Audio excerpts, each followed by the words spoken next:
How's it going, everybody? This is Dailies to Downloads. My name is Chad. With me is Erik. How's it going, Erik? I'm doing all right. All right. This week, we're going to shake it up a little bit, and we're going to talk about movies we'd like to see on Criterion. I guess you could also say this is movies that we'd like to see revitalized in some way.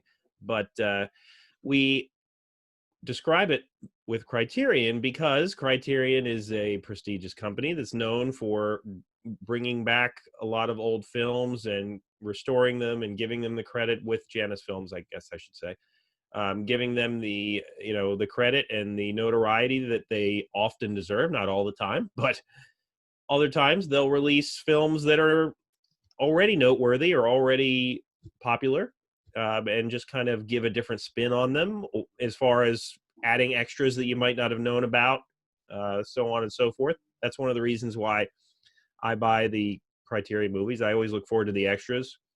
You never know what kind of gems they're going to unearth. And so this week we're going to talk about some movies that still have not gotten a proper release, or movies that we just would like to see Criterion release for one reason or another. So my list, not every movie on my list, but I tend to stick with movies that I'd like to see Criterion release because I don't think the movie ever got a good release at all.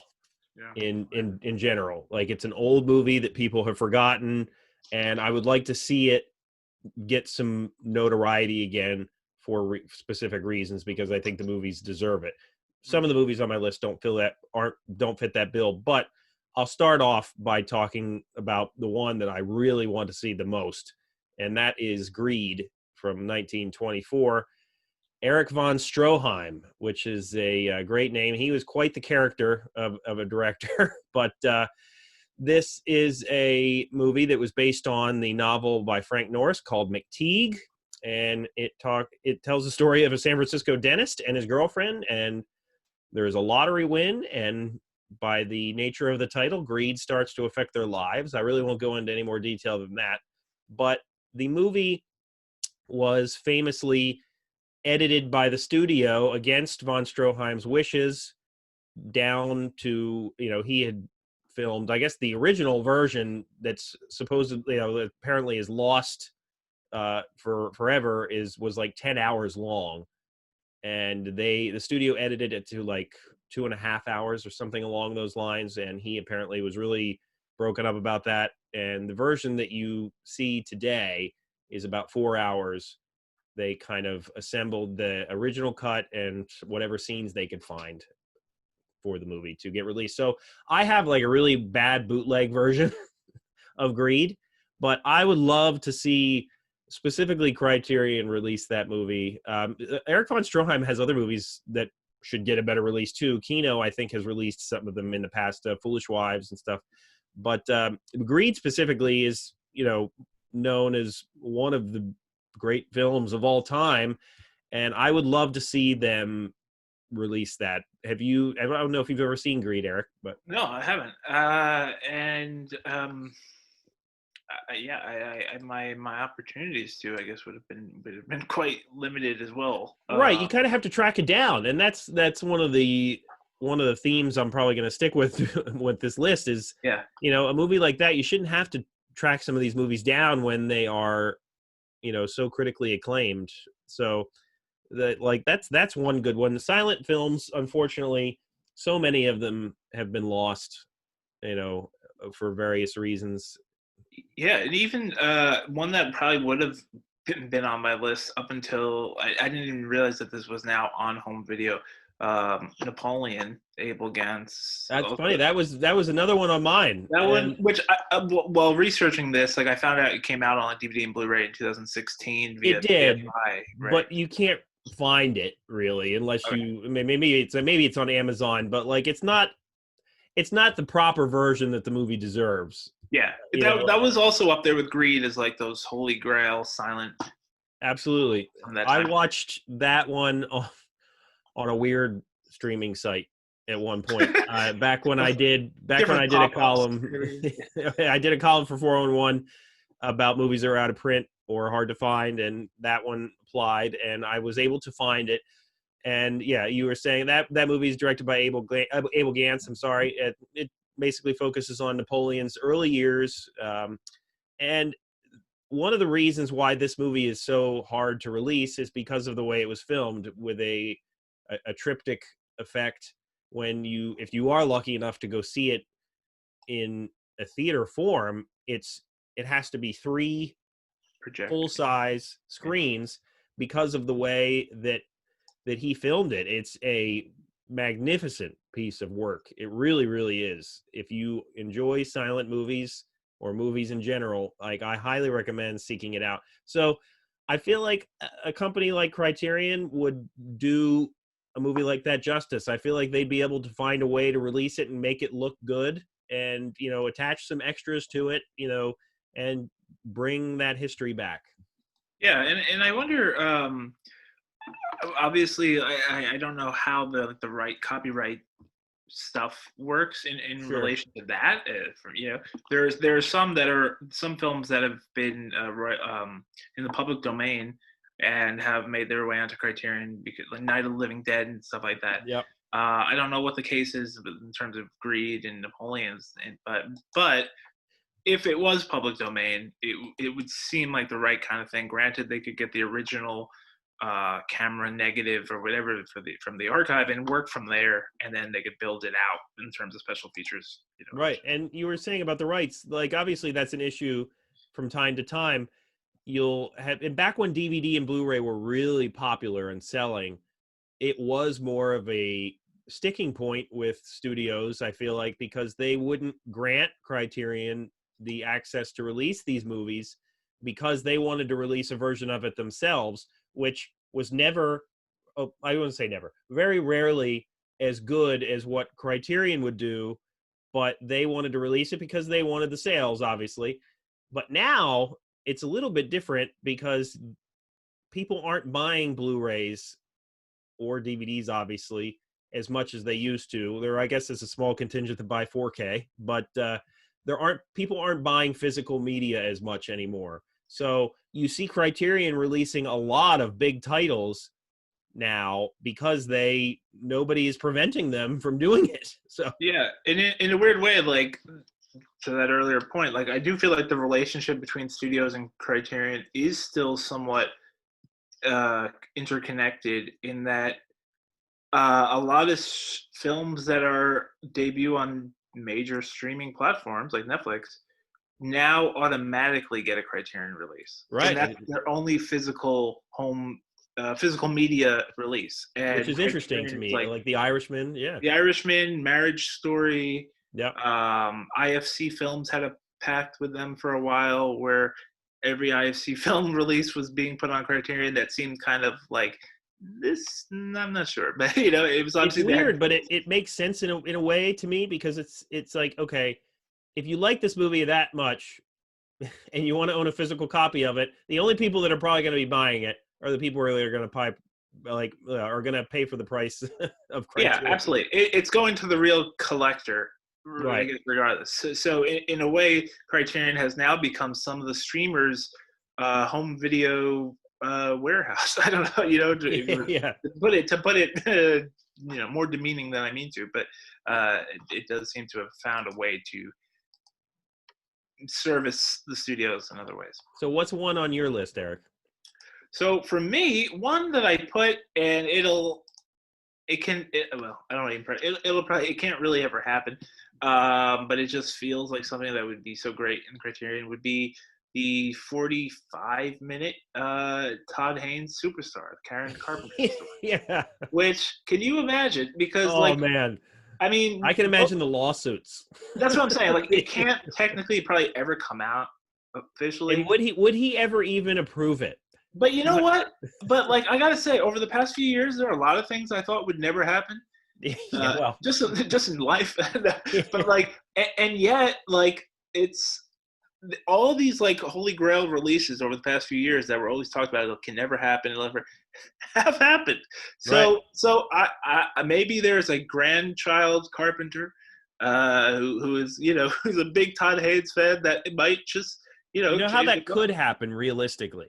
The only way that I can actually see that happening is if they take one of his other movies and add that as an extra. Yeah. And Like that is but sort of like again, special assuming feature. that there's no lawsuits and that the Carpenter estate, which I'm sure would not want that release. Yeah. Still, Which go it ahead. does seem like I don't know. There, if they had some kind of a, I don't know, agreement to donate money to organizations that like specialize in eating disorder. I don't know. We're gonna email Todd Haynes. Todd, if you can work out a deal here. I mean, Todd Haynes would be like a real Criterion approved filmmaker.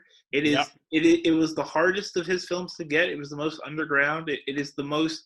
Some of his films have already been released by Criterion. Yeah. And it's the one that would definitely need a restoration. I mean, it looks like it was shot on a bottom of a sneaker. You know, so you can really clean it up. And I feel like you can have so many special features, endless of know whatever you want. And for people that haven't seen it, if you are interested in the story of Karen Carpenter, I have to say I've seen a lot of horror movies. This is not a horror movie, but I'll be damned if that one doesn't stick in your head for forever. Like I cannot hear, this is true, I cannot hear a Carpenter song without thinking about that movie. Yeah. I think about it every time. I have flashbacks. For me, that was like my introduction to Karen Carpenter. Wow. I mean, I didn't really know much about her at all. Right. I mean, I still don't outside of the movie, and I don't know if I looked up a few things, but yeah, I mean, it definitely feels like something that it would make noise, it would sell well, blah blah blah. So. That's a good one, though. That's a good one. That's one I did not think about. Thank you. But it won't happen again. The next one I have will probably won't be as good. So another one, and it's not really a specific movie, but I feel like, and this might be somewhat controversial given what has been talked about this gentleman in recent years, but I feel like Criterion could release a Woody Allen box set or multiple Woody Allen box sets that would like really give his films the due that they deserve. Like I feel like if they release box sets in periods of time for him, they've released so many other box sets over the years of filmmakers, and they're really great because you can explore like a whole period of a filmmaker's catalog, and you get as many extras as you would if you bought them on their own. And if you look back at some of Woody Allen's movies, they often don't have any extras. It's just the movie itself. And maybe that's the way he wants it, but I don't know. I feel like there is money to be made there. I really do. Yeah. I guess it. Yeah, I think it would. Yeah, it would work best maybe as different periods. There were some, like I think in like his 1970s and 80s, it was like all MGM United Artists. So there are those box sets because it was all with the same studio. Right. True. But it would probably be hard given the amount of stuff he's done, and right. And he did do a lot of studio jumping, later on. That's true too. Yeah. So it would be difficult. But the grand 50 films, 50 or more films, I think that'd be cool. I don't know if it's possible. It probably wouldn't be possible. About as possible as Superstar. Yes.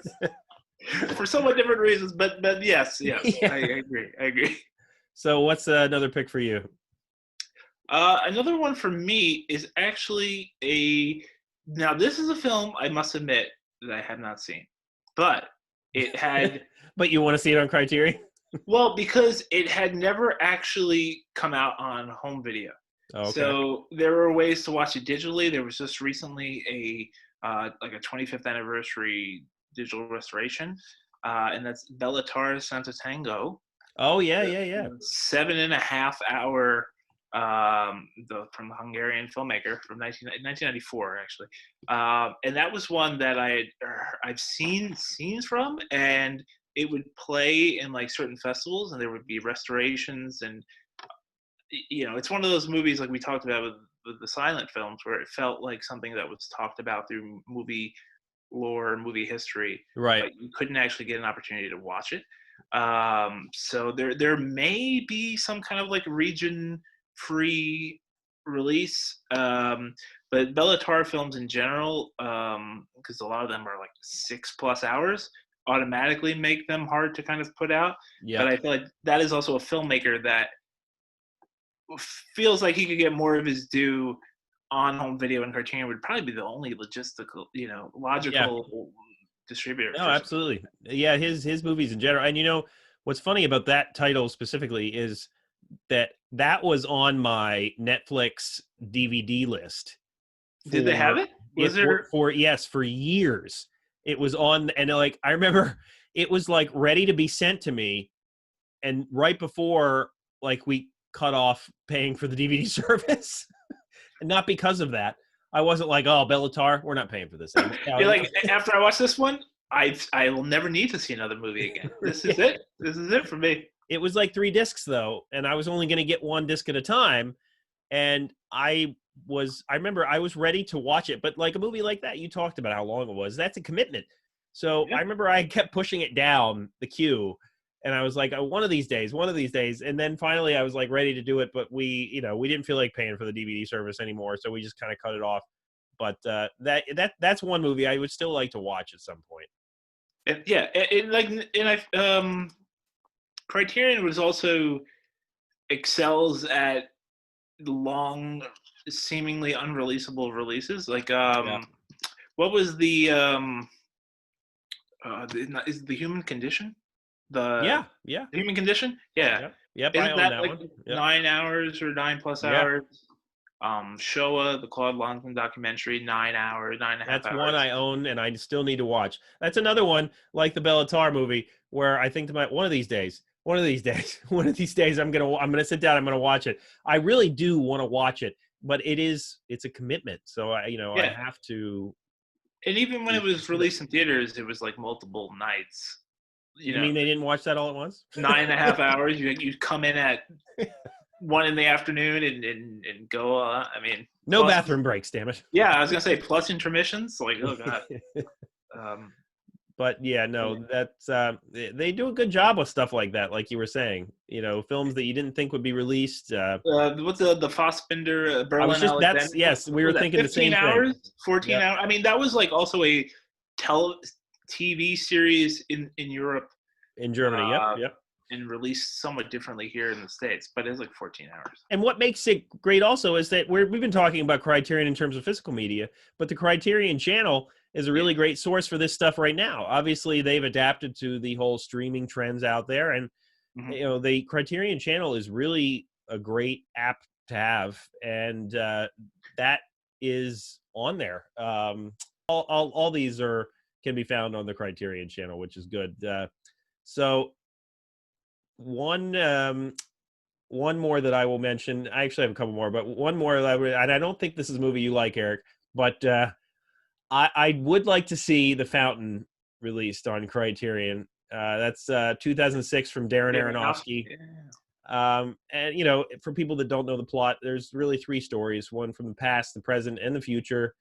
And it's about a guy who's trying to pursue an eternity with his love, and as a modern day scientist, he's kind of struggling with mortality and trying to seek a medical breakthrough that will save the life of his wife in that movie. So I always liked that movie, and it was released on DVD. It's not hard to find or anything like that, but I would like to see that movie given a release that kind of suits it. It does have, but despite whether or not you like it or not, it does have a cult following.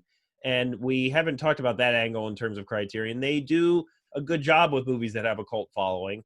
They always, manage to put essays in, and stuff that really make you understand why they chose the movie. Even if you don't like every movie that Criterion releases, they at least make you understand why it was chosen. Would you agree with that at least?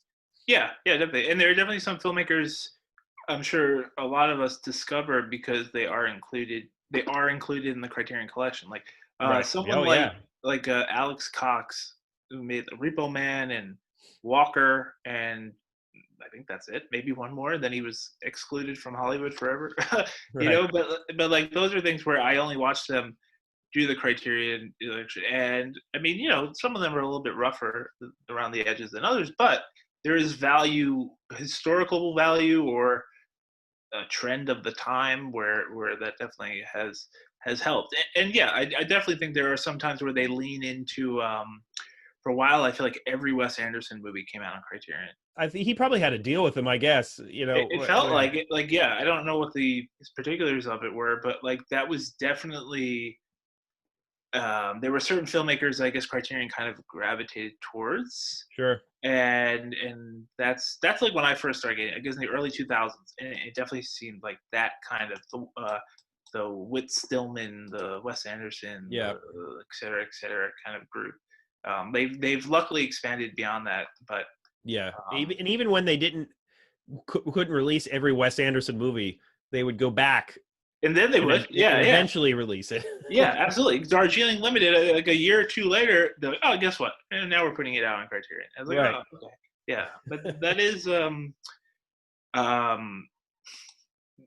I almost wonder if the Fountain, like, you know what I think would actually, what they would put on Criterion, just like Mother, the Aronofsky one, where I'm like, because that would really pisses people off. It has a lot to, but. We should also point out that we're recording this on today is the 10-year anniversary of Black Swan coming out in theaters.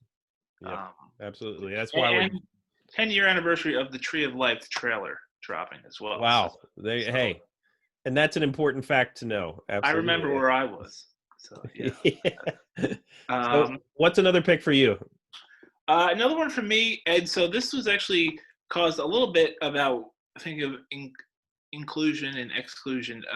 There was a New York Times article over the summer, given everything that was kind of going on with social discourse and everything, about how there was actually a very strong lack of diversity in some ways in Criterion's collection, where I think they only had like 5 Black filmmakers at all in the history of the Criterion releases. Oh, okay. And like, yeah, this whole thing in the New York Times, and then there were all these lists about films that should perhaps be included in different filmmakers. Like things I was thinking of, even that are extremely mainstream, like Boys in the Hood, Right. Someone like, because Spike Lee's in there a few times, but I feel like he's Spike Lee. It's almost a brand unto himself.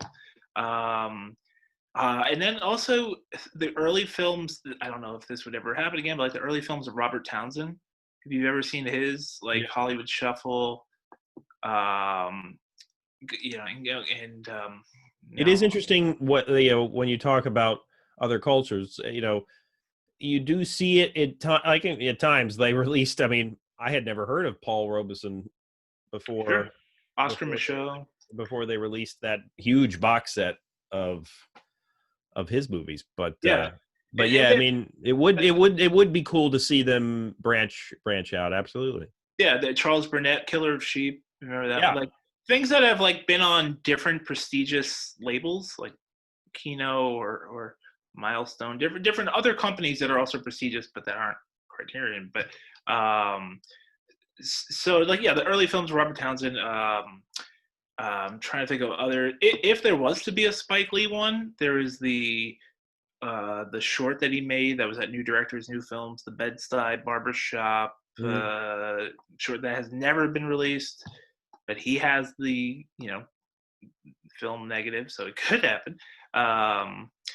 Yeah, so that's just not a specific title in that case, but just kind of. No, that's good. I mean, when you look at, I mean, it's cool to, over the years, it's been cool to look at other people's lists and see what they would like to have released. There's pretty much 2 schools of thought, and like predominantly you'll see lists where people just want to see a movie that they like that's already famous and already has had a pretty good release. They want to see that Criterion release that, just so it's almost under that banner. Because being under that banner does carry with it some, some prestige. So I tended to stay away from that. Like, I mean, obviously, like a movie like 2001, The Space Odyssey popped up on a bunch of lists. That movie's been released time and time and time again.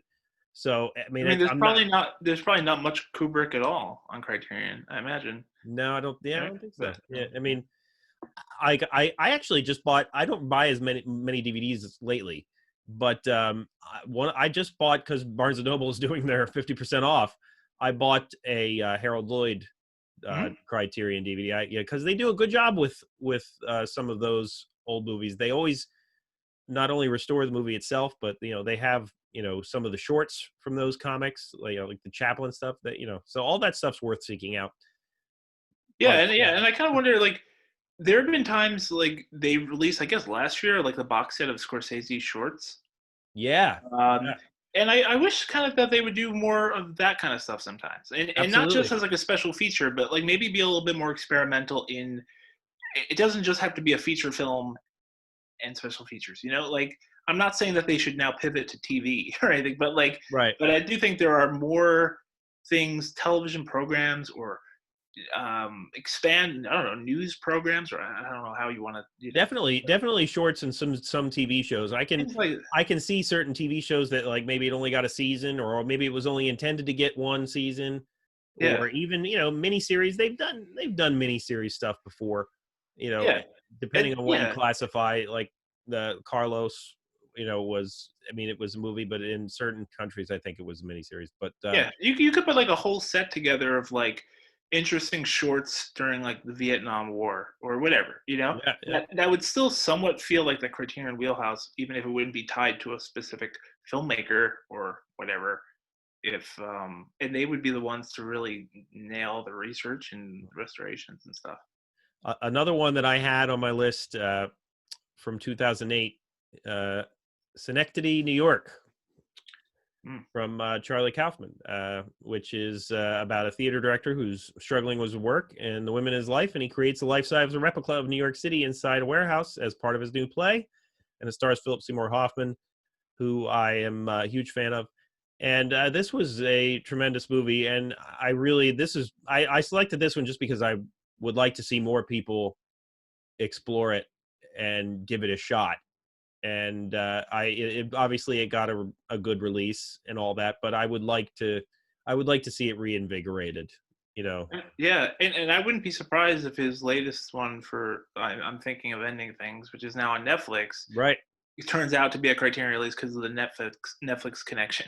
I wouldn't be Sure. surprised if that happens. And also coming out tomorrow, Mank, the new Fincher one. I wouldn't be surprised if that becomes a Criterion automatically as well. Yeah, Um, absolutely. No, yeah, because they obviously, I don't know, I mean, if it's the filmmakers or Netflix who has the deal, but it's an interesting relationship. It's not one you would, if you had tried to predict it before it happened, you would be like, yeah, Netflix is going to release their movies on Criterion.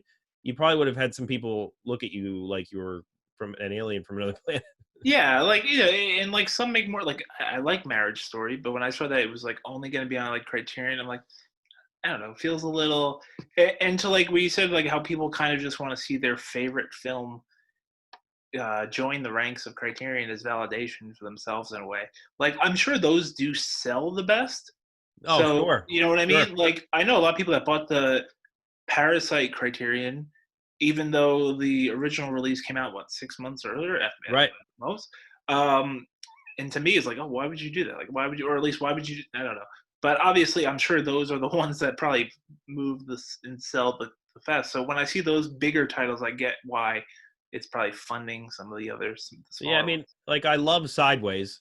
I mean, I guess that would probably be a good one, but like, I mean, I didn't automatically think of that one for Criterion necessarily. Yeah, yeah. I saw when I went to a Barnes and Noble that there was like 100 copies of The Prince of Tides. Yeah. Yeah. It's okay. It's That fine. one wasn't flying off the shelves. That's No, I like I don't even know, like it's not really for the Criterion audience, but I also don't know how many people are like I know, speaking of the Criterion channel, this week they did have like all of the films directed by Barbara Streisand. oh, right. Yep. And she even tweeted about it and she tagged Criterion perfectly. It went out. I'm sure she herself didn't do it, but nonetheless, it was probably to Oh, take away you don't think it's her at her phone tweeting those things out? at Criterion. Check out Yentl. I'm gonna tag Mandy Patinkin in this still image. Like it's like, oh, flawless social media skills there, Babs. I can't believe it. Yeah. Um, so one that I'm surprised you didn't mention. I don't know if you have any others on your list, but one I thought of for you, and I've not seen one movie by this person, Frederick Wiseman. Yeah, that Like would be. I can't think of a better box set that suits Criterion more. I mean, I know this guy has his choices when it comes to how his material is viewed, but if there's anybody that could benefit, Yeah. it would And I'm be sure him. that will. I mean, and also in his case, like he's had like his company is putting them out as Right. well. So it's such a small operation that it would make sense, yeah, for that to happen. I mean, and a lot of times, like you can only get them DVDs through like educational bookings or whatever. Right. So it's like, yeah, it would make a lot of sense for those to be on Criterion, and I think someday that will happen. You would think. I mean, it makes sense.